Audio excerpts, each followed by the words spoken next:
राम नारायण राम, राम नारायण राम, राम नारायण राम। पृथ्वी एवं प्राणी जगत की रचना के बाद से ही हर प्राणी जीवित रहने के लिए जितना प्रयास करना आवश्यक है किए जा रहा है। सृष्टि के नियमानुसार जिसको जितने की आवश्यकता है अपनी बुद्धि के बल से वो उतना अर्जित कर लेता है। बुद्धि एवं विचार आवश्यकता अनुसार अग्रसर हो रहे हैं। ये आरंभ से ही होता आ रहा है। जीव जगत में कितने प्रकार के जीव हैं उनकी गणना नहीं की जा सकती। आज तक बहुत कुछ आविष्कृत नहीं हो पाया है। प्रत्येक जीव अपनी स्वाभाविक प्रवृत्ति अनुसार अपना अपना कार्य कर रहा है। इस प्रकार प्रकृति के नियमों की धारा में कितने ही जीव आते जाते हैं, फिर नए रूप में कितने जीवों की सृष्टि हो रही है। लेकिन इन अनगिनत जीवों एवं उद्भिदों की ये सृष्टि कैसे हो रही है, किस उद्देश्य से हो रही है, इसका पता लगाना संभव नहीं हो पा रहा है। जीव जगत में जितनी भी नई सृष्टि हो रही है या होती आ रही है उसमें कोई भी अकारण नहीं है। फिर भी एक जिज्ञासा रह जाती है, इस विश्व की सृष्टि कैसे हुई, क्यों हुई, इसका उद्देश्य क्या है। इस बारे में अनेक लोग अनेक बातें कह गए हैं, लेकिन इनमें से किसी को भी मन पूरी तरह से स्वीकार नहीं कर पाता है। इसके बारे में प्रत्येक व्यक्ति अपने विचार, अपनी अनुभूतियों एवं अनुभवों के बारे में बता गया है।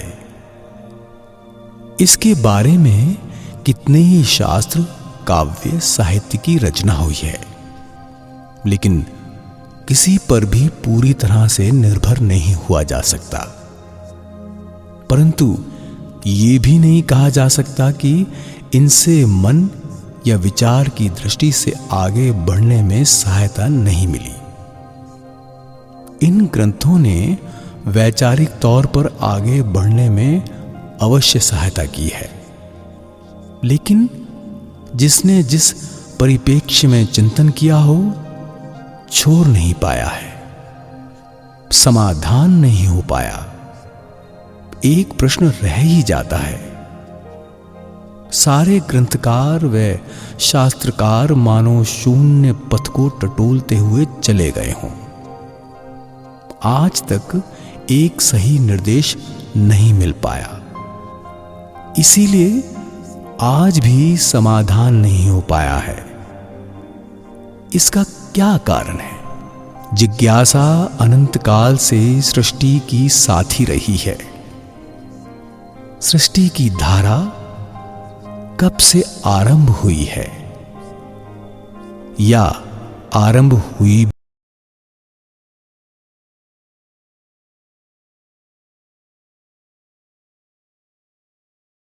किसी ने महाकाश की रचना नहीं की, जिस प्रकार उसकी सृष्टि रचना नहीं हुई, क्या उसी प्रकार सृष्टि की धारा भी अनंत काल से प्रवाहित होती चली आ रही है?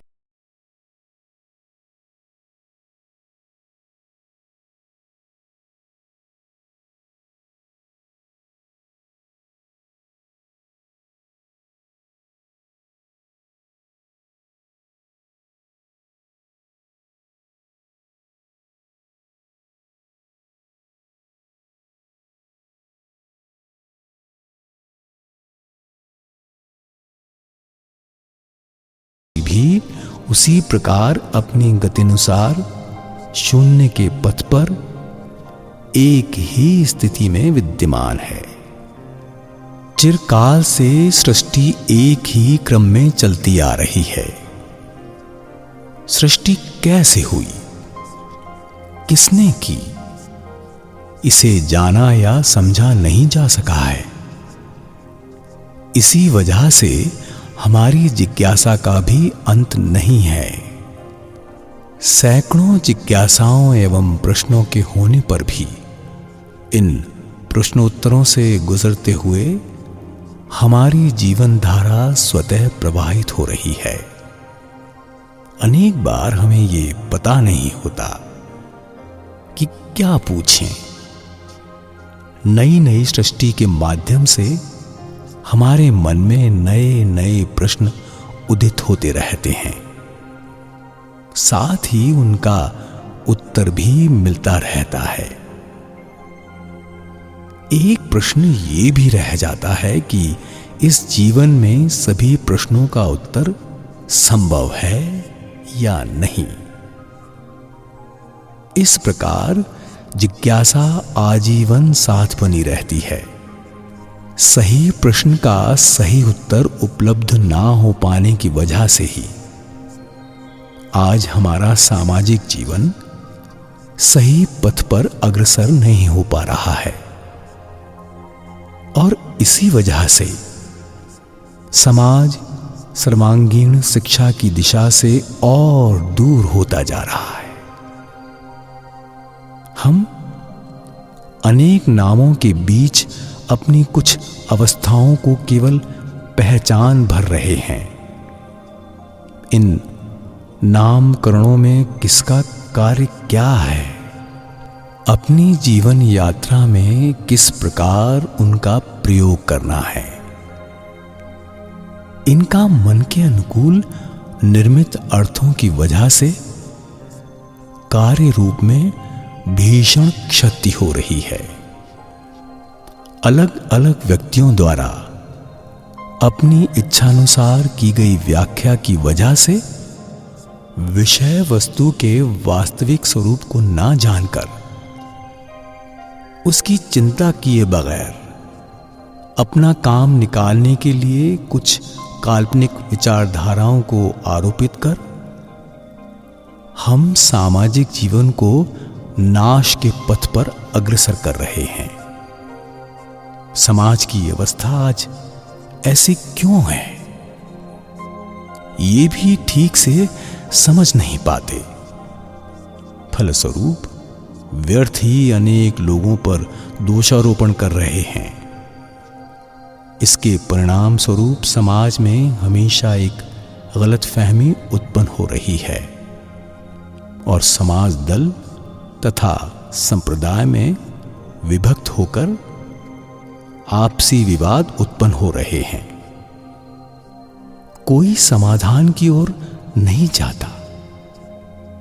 फलस्वरूप हमारी जिज्ञासा बनी ही रह जाती है। जैसे ही हमारे मन में जिज्ञासा उत्पन्न हो, तभी ये समझना होगा कि समाधान भी विद्यमान है, क्योंकि यही स्वाभाविक नियम है। अगर उत्तर सामने ना हो तो मन में कोई प्रश्न जागृत ही नहीं होगा। प्रकृति का यही नियम है।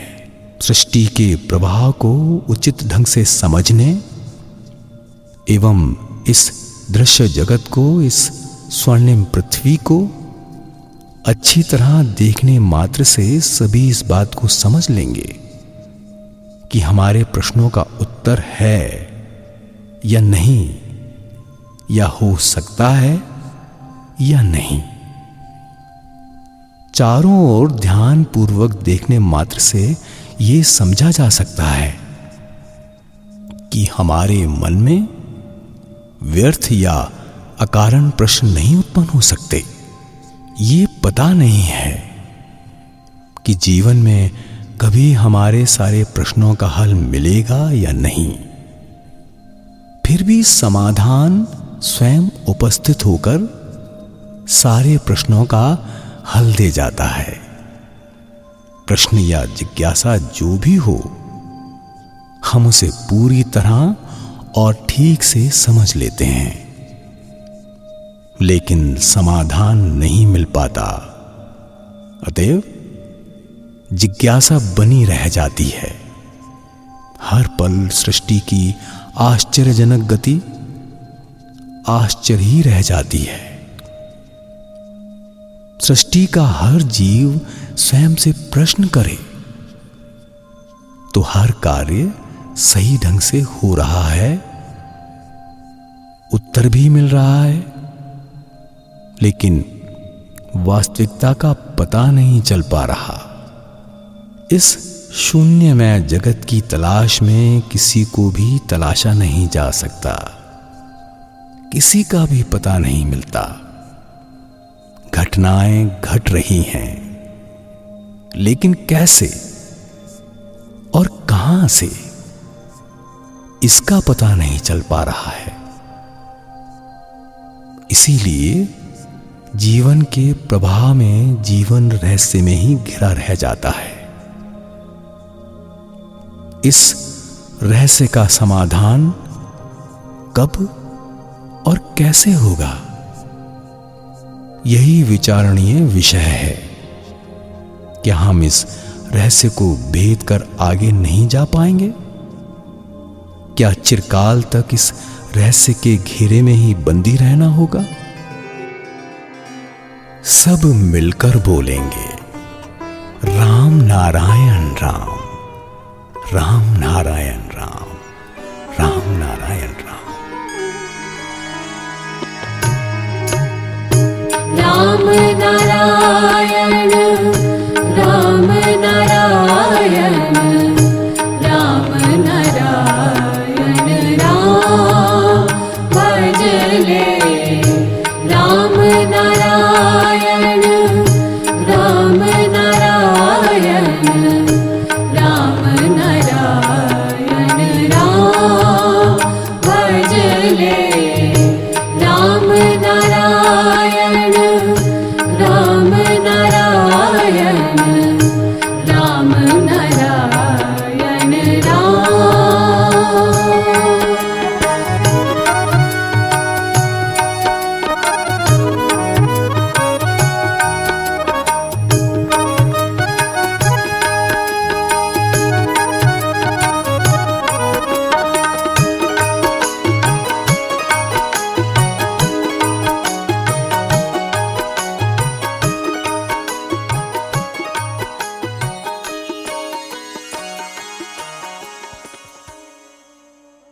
रहस्य काल के साथ ही जुड़ा हुआ है।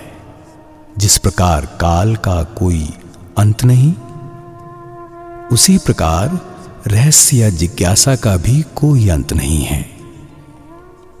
अगर पृथ्वी के अंदर कोई नली डाली जाए तो वो नली पृथ्वी में छेद तो करेगी, लेकिन उससे पृथ्वी के अनंत रहस्यों का समाधान नहीं हो पाएगा।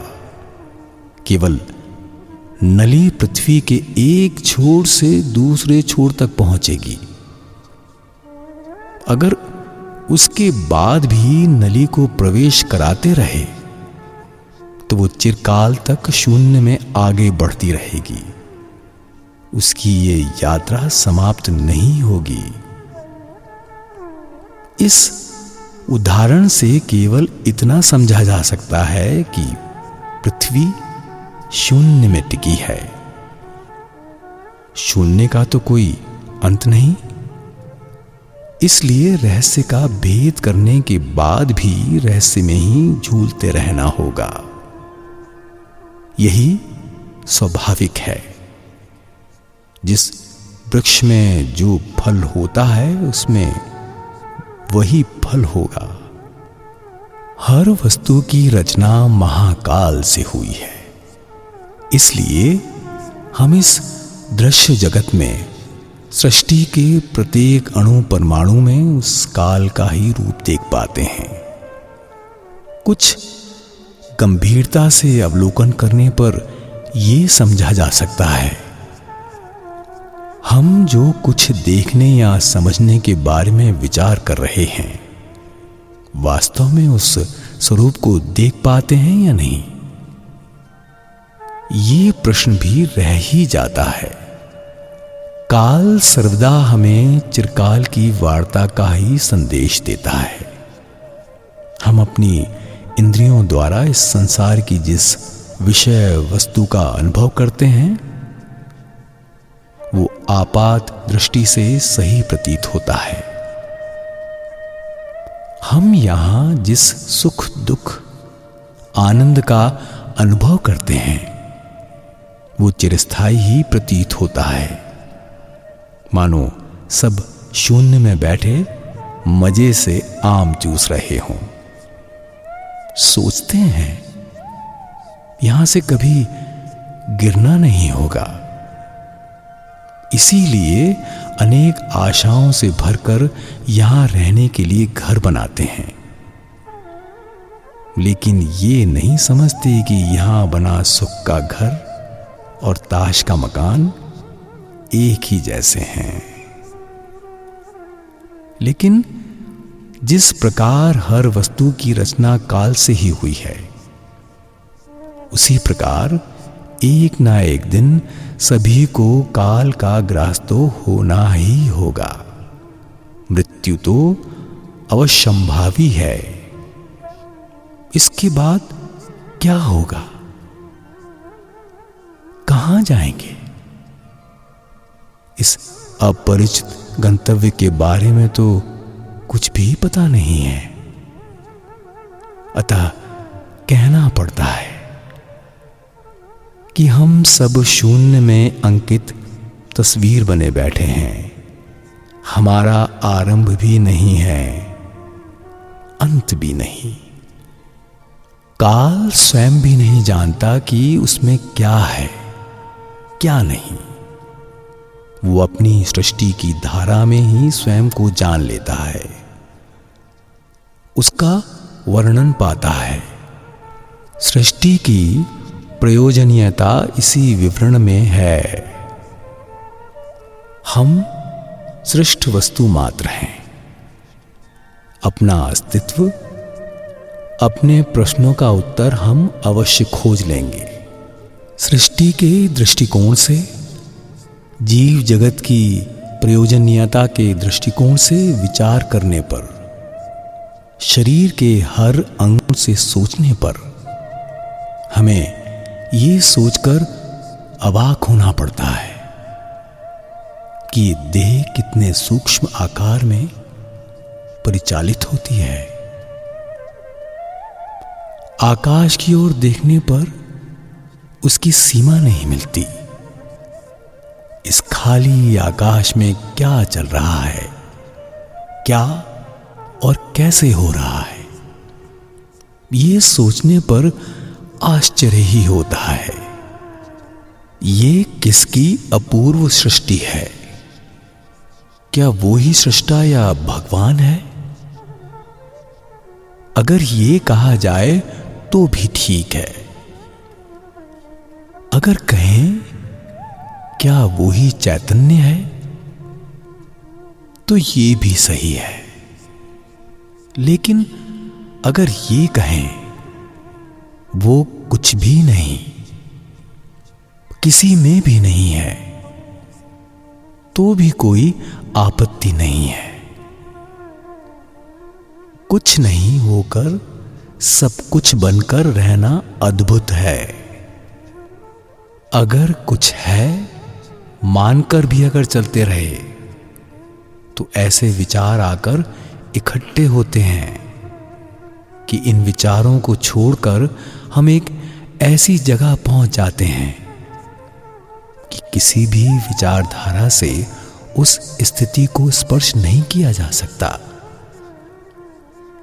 ये भी एक मजेदार बात है। जो चिंतक है वही ये समझ पा रहा है कि उसकी विचारधारा विचारों एवं भावनाओं की सीमा के पार पहुंच चुकी है। उस समय वो स्वयं भी उस भाव के साथ मिलकर एकाकार हो जाता है। केवल ये समझ पाता है कि एकाकार होने की बात सोची भी नहीं जा सकती, और तभी नई जिज्ञासा उपस्थित होती है।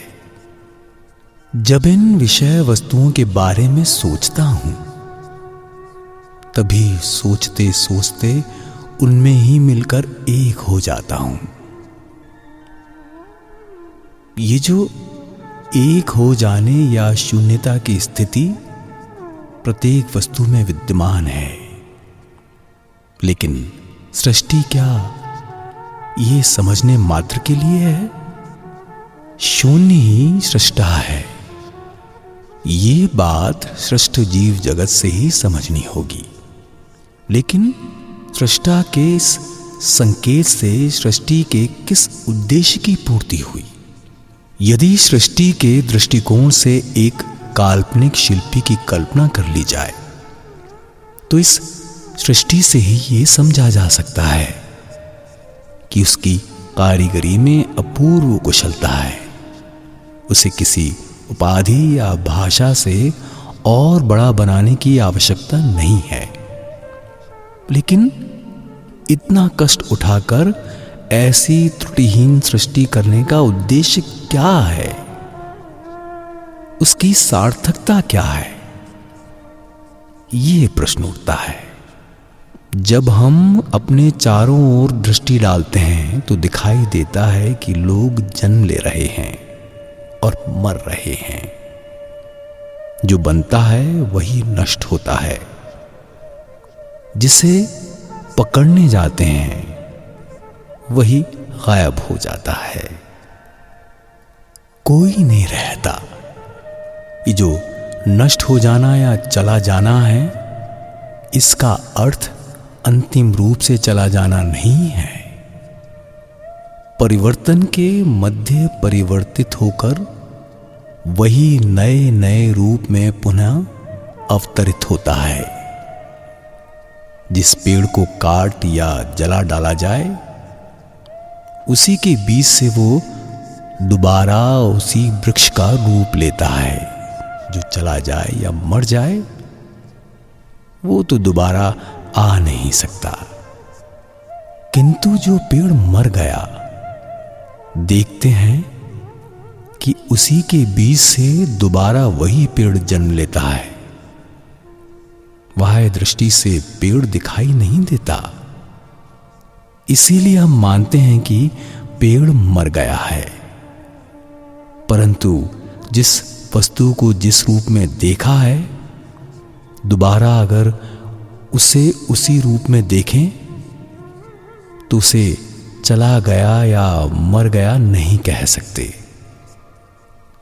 जिसे चला गया समझते हैं, उसे ही दोबारा किसी अन्य प्रकार से या अन्य रूप में पा लेते हैं। पिता के चले जाने के बाद भी पुत्र रहता है। पेड़ के मर जाने पर भी उसका बीज बचा रहता है। ये किस बात का संकेत देते हैं? इनसे ये प्रमाणित होता है कि मंच से चले जाने पर भी कोई वस्तु या सत्ता कभी नष्ट नहीं होती। सब मिलकर बोलेंगे, राम नारायण राम, राम नारायण राम, राम नारायण राम। राम नारायण, राम नारायण, राम नारायण राम भजले। राम नारायण, राम नारायण।